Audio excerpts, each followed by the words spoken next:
करक लगन सूर्य देव धन भाव में, यानी अपनी राशि सिंह राशि में।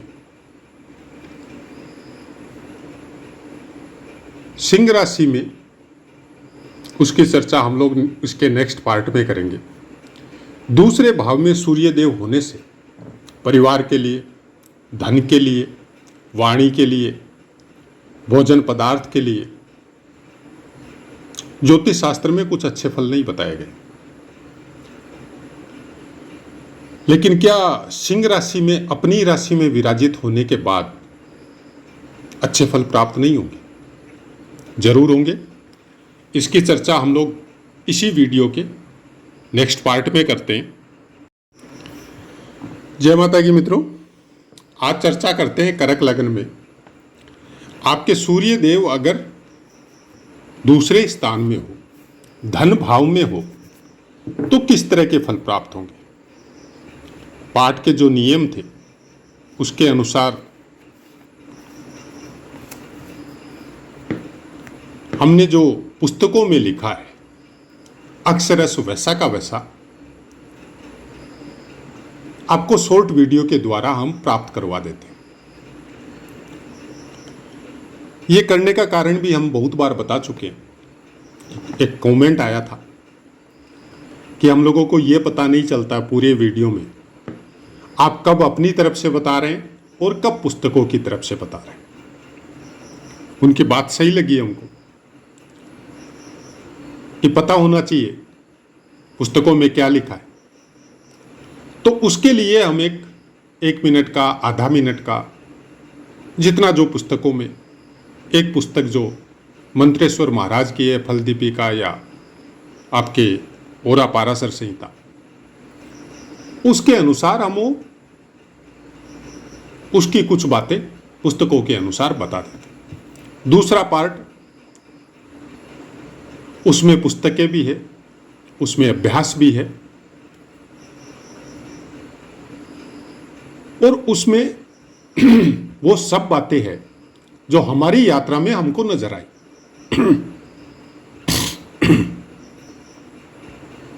सिंह राशि का कुछ विशेष महत्व है, हम लोगों के ज्योतिष शास्त्र के विद्वानों ने बताया है और उसका महत्व है भी, आप उसको नकार नहीं सकते। सब राशियों में राजा सिंह राशि को बोला जाता है। इनका स्वामित्व भी सूर्य देव को प्राप्त है। कालपुरुष की कुंडली अनुसार धर्म त्रिकोण में सबसे श्रेष्ठ त्रिकोण पंचम स्थान को बोला जाता है और वहीं पे जाके विराजित होती है। आपकी प्राण शक्ति या प्राण ऊर्जा पंचम स्थान से कनेक्ट होती है। अगर आपकी प्राण ऊर्जा बहुत सही है तो धर्म त्रिकोण के दूसरे सबसे अच्छे त्रिकोण नवम स्थान, फिर उसको जागृत करने की शक्ति आपके अंदर प्राप्त होती है। लेकिन ये बातें तो पंचम स्थान की है, तो हम यहां पे क्यों कर रहे हैं? वो इसलिए कर रहे हैं कि इसी स्थान का स्वामित्व लेके कालपुरुष की कुंडली अनुसार राशि और राशि अधिपति दोनों आपके नवम धन स्थान में विराजित है करक लगन वालों के लिए। तो यहां पे क्या होगा?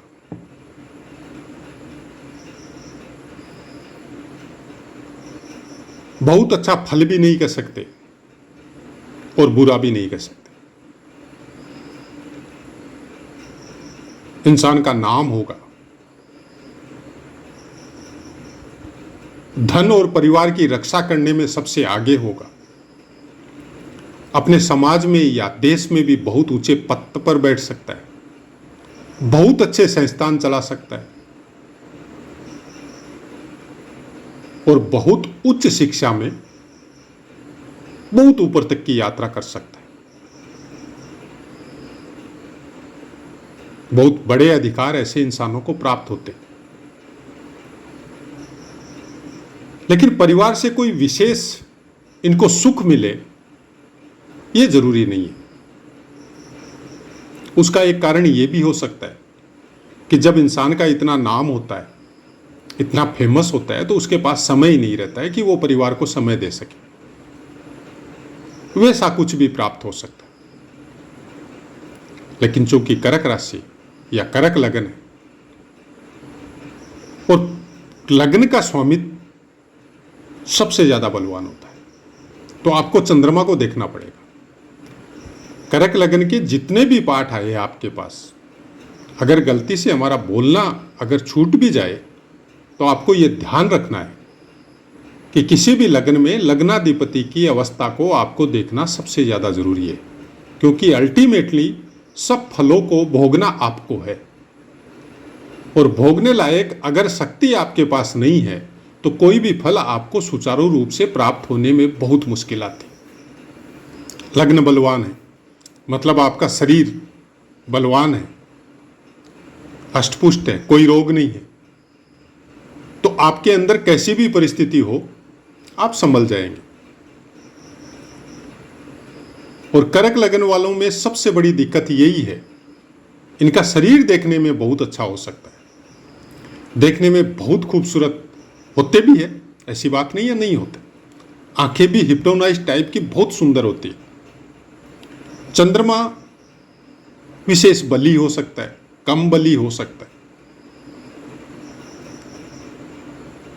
लेकिन इनकी प्रवृत्ति या इनका सोचने का तरीका या इनके दिमाग का लेवल, थिंकिंग पावर कब नेगेटिव हो जाए और कब पॉजिटिव हो जाए इनको खुद को ही पता नहीं रहता है। ये सबसे बड़ा माइनस फैक्टर कर्क लगन वालों के साथ या कर्क राशि वालों के साथ होता है। अगर आपने अपने चंद्रमा को मैनेज कर लिया तो फिर बाकी ग्रहों के फल बहुत अच्छे प्राप्त होते हैं। यहां पे फिर अगर लगन आपका मजबूत है तो सूर्य के फल आपको भरपूर मात्रा में मिलेंगे, बहुत दूर तक आपका नाम जाएगा। एकांत में रहने की प्रवृत्ति, मंत्र साधना करने की इच्छा या कर सकते, अपने चरित्र निर्माण में कुछ विशेष योगदान अपने धर्मशास्त्रों से प्राप्त कर सकते, बहुत लंबी लंबी यात्राओं में जा सकते, वो भी आपके ज्ञान के संबंध में हो। साधु संतों से विशेष लगाव हो सकता है, वो भी वो साधु संत जो केवल तत्वदर्शी हो, वो नहीं जो भोगों में प्रवृत्त होकर बड़े बड़े आश्रमों के द्वारा कुछ तो आपको प्राप्त करवा रहे, नहीं, जो तत्वदर्शी हो, जो घने जंगलों में, पेड़ पहाड़ों में, आपको कंदराओं में, गुफाओं में जो प्राप्त होते, ऐसी जगहों में आप जा सकते हैं। डर भय जैसी चीज आपके मन में और आपके दिमाग में कभी नहीं आएगी, और आपकी वजह से किसी के ऊपर, परिवार के ऊपर भी कोई डर भय कुछ भी प्राप्त नहीं होगा, क्योंकि आपका एरो कुछ इस टाइप का होगा कि कोई भी आपके साथ तो छोड़िए, आपके परिवार के साथ भी कुछ करने की कोशिश करेगा नहीं। वाणी थोड़ी कड़वी होगी, भोजन में कुछ विशेष आपका कोई इंटरेस्ट नहीं होगा, लेकिन जितना भी होगा शुद्ध सात्विक आप प्राप्त करने की कोशिश करेंगे। अब ये अलग बात है कि आपके संस्कार, आपका जन्म स्थान, प्लेस, वो कुछ ऐसे परिवार में हो जहां पे वो हर तरह की क्रियाएं की जाती हो। इसलिए हम बराबर बोलते हैं कि जब भी आप कुंडली का किसी का भी अध्ययन करो, उसके संस्कारों के बारे में पूरा पता करो, वर्तमान पोजीशन उसकी पूरा पता करो, किस तरह के आदमियों के साथ उसका विचरण या यात्रा चल रही है, किस तरह के कर्म वो कर रहा है, तब आपको समझ में आएगा कि कौन से ग्रह उसके ऊपर बहुत ज्यादा एक्टिव है और कौन से ग्रहों ने फल देना ही बंद कर दिया है, या जातक ने खुद ने उनको इतना साइलेंट कर दिया है कि वो फलों का इनके ऊपर कोई असर ही नहीं हो रहा है। अब ये बातें थोड़ी अलग हो सकती है, आपको सुनने में कठिनाई हो सकती है, क्योंकि पुस्तकों में ऐसी बातें नहीं लिखी है। पुस्तकों में साफ साफ लिख दिया है कि आपके योग कारक ग्रह की अगर महादशा आएगी तो उसमें आपको ऐसे फल प्राप्त होंगे, लेकिन प्रैक्टिकल में जब आप एक्सरसाइज में जाते हो तो नहीं होते। एक ही कुंडली को तरह तरह से विश्लेषण कर देते हैं इंसान। एक फेमस कुंडली उठाई, एक विद्वान ने लिख दिया कि इनके साथ ये होगा। अब उसके साथ अगर उल्टा हो गया तो दूसरे विद्वान ने लिखा कि ये होगा। अब किसी तीसरे ने कुछ और लिख दिया और उसका मिल गया। ऐसे फलादेश नहीं होता और इस तरह की बातें होती भी नहीं। कोई समय में तो नहीं होती थी, आज सोशल मीडिया का जमाना है तो आज होती है।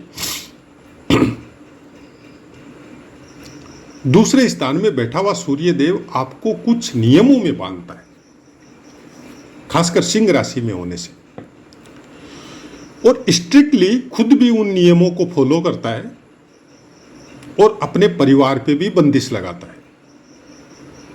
उस नियमों के अनुसार ही परिवार को चलना पड़ेगा, नहीं तो फिर वो इनके दंड के पात्र है और वो दंडित भी करता है। तो आप इसको इस तरह से समझ सकते हो कि डिक्टेटर टाइप का इंसान आप बता सकते हो, लेकिन होता नहीं है। वो अपने परिवार की, अपने धन की, अपने चरित्र की, अपने कुटुंब की सुरक्षा के लिए सबसे आगे मिलेगा आपको। लेकिन वो ये भी चाहेगा कि जो उसके बनाए हुए नियम है उसको कोई तोड़े नहीं।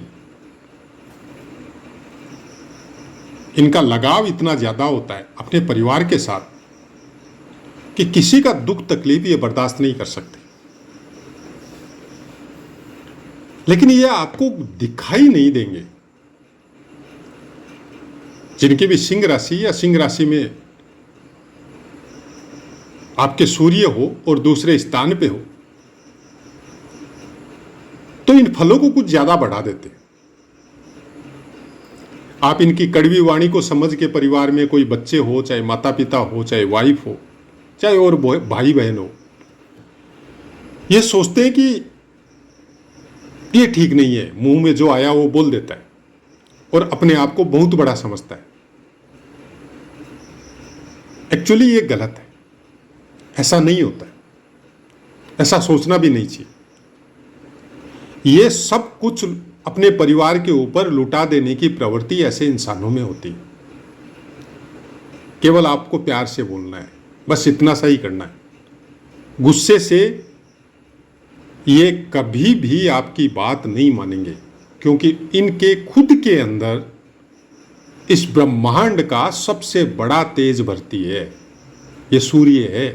ये गला कटवा लेगा, गर्दन नहीं झुकाएगा। ये सोचना है बस केवल आपको। और कहीं से मंगल का साथ आ गया तब आप बोल सकते हैं कि ये डिक्टेटर है। ये नहीं मानेंगे किसी। लेकिन अगर बृहस्पति की दृष्टि आ रही है, आपका चंद्रमा मजबूत है, लग्नेश मजबूत है, तब फिर अलग बात है। फिर आपका सूर्य थोड़ा ठंडा रहेगा, वाणी में भी थोड़ा ठहराव होगा, कोई भी कार्य को भी सोच समझ के करेगा, जल्दीबाजी में नहीं करेगा। खासकर सूर्य और मंगल योग कारक होने से आदमी काम करते समय धीरज नहीं रखता है। उस काम को हर हालत में पूरा करने की कोशिश करता है। थकान नाम की कोई चीज इनकी बॉडी में नजर नहीं आती है, एक पर्टिकुलर एज तक। उसके बाद में बाकी ग्रहों का शरीर की अपनी एक अवस्था है, वो एक अलग मैटर है। लेकिन किसी भी काम को करते समय ये थकते नहीं है।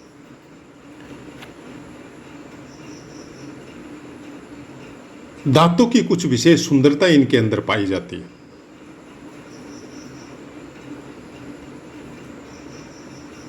अब अगर बाकी ग्रहों का योग अच्छा नहीं है या उनकी दृष्टियां कुछ अच्छी नहीं है और दूसरे स्थान से हम लोग नशे पते को, ड्रिंकिंग को, ये सब चीजों को भी देखते हैं,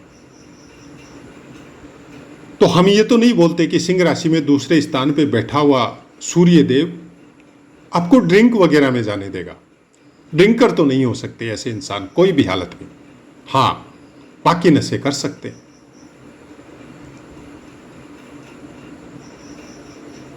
जिसमें सिगरेट हो सकती है, बीड़ी हो सकती है, हुक्का तंबाकू हो सकते हैं, या और कोई ऐसा नशा जो मुंह में दबा के रखने वाला हो। पान खाने का कुछ विशेष शौक हो सकता है। ये सब चीजें हो सकती है, लेकिन लिक्विड नशा प्रायकर नहीं होता है अगर दूसरे स्थान में सिंह राशि का सूर्य हो तो। और वैसे भी अगर दूसरे स्थान में सूर्य हो तो प्रायकर लिक्विड नशा नहीं करता ऐसा इंसान। राहु चंद्रमा एक अलग मैटर है, बुध हो तो अलग मैटर है।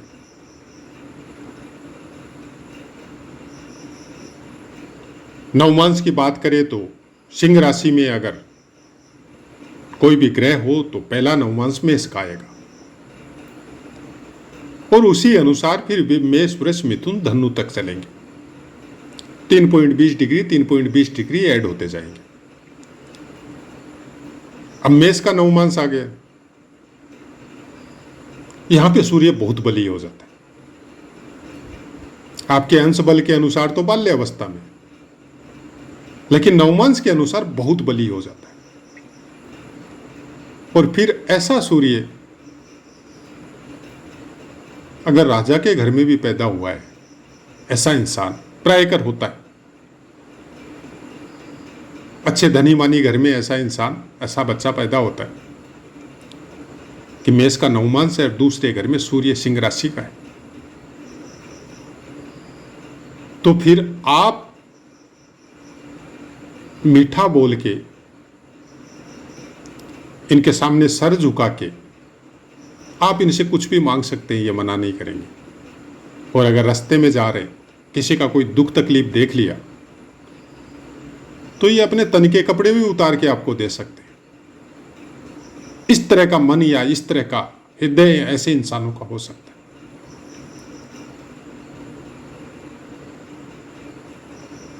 ये सब चीज सुनने में अच्छी लग सकती है आपको,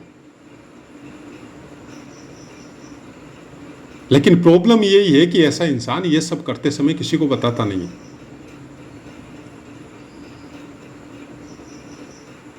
या कोई इनको फॉलो भी नहीं करता है।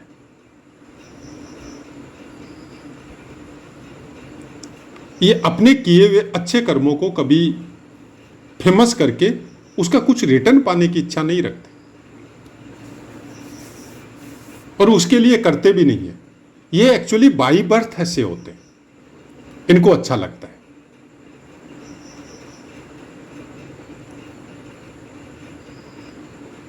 क्योंकि पहला नवमांश देव नवमांश है, तो आप इनको देव तुल्य मान सकते हैं। यहां पे वाणी का प्रभाव ऐसा होता है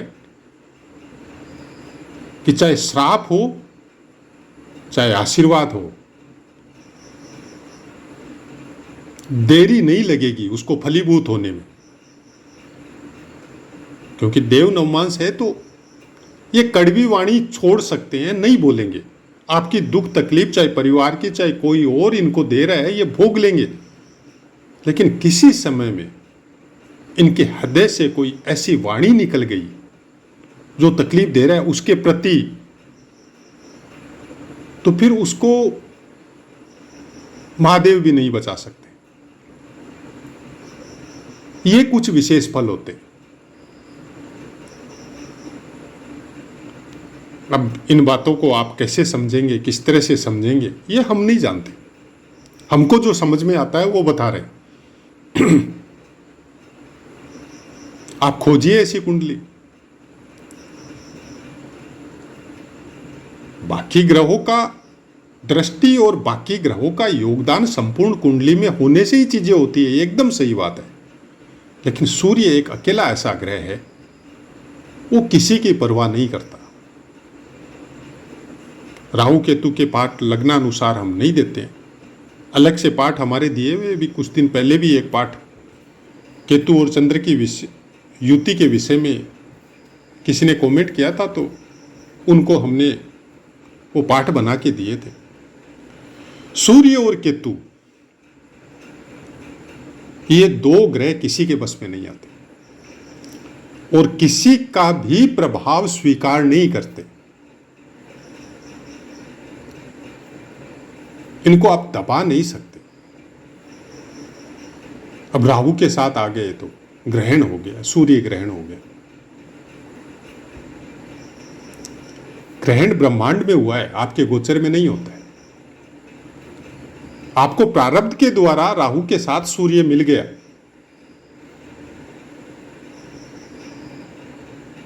तो आप देखिए ऐसा इंसान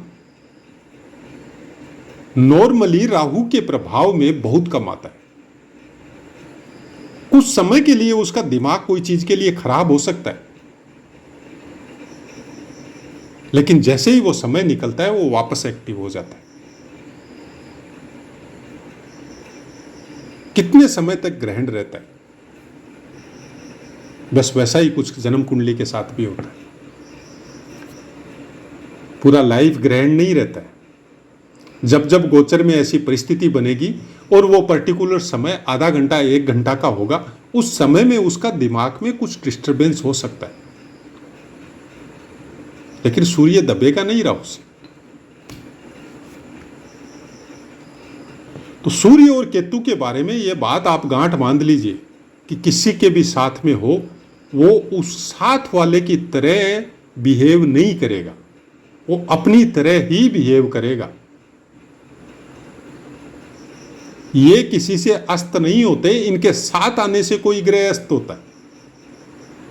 और केतु भी किसी के भी साथ बैठ के अपने प्रभाव को कम होने नहीं देगा। ये हमेशा ध्यान में रखिए, उसका प्रभाव वैसा ही रहेगा। वो किसी के बल को प्राप्त नहीं करेगा, वो उस ग्रह के बल को बढ़ाएगा, क्योंकि उसकी खुद की एरो इतनी बलिष्ठ है कि कोई भी ग्रह उसके साथ बैठेगा तो उसका बल बढ़ जाएगा। प्रभाव में लेने का, अपनी माया में लेने का काम केवल राहु का है, और वही वर्तमान समय इसी बात को इंडिकेट कर रहा है।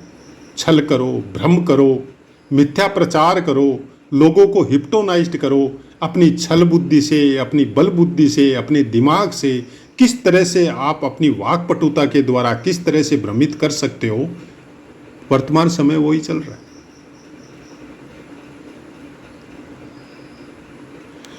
तो आशा है मित्रों पाठ समझ में आया होगा। अपनी वाणी को विराम देते, आपसे आज्ञा लेते। जय माता।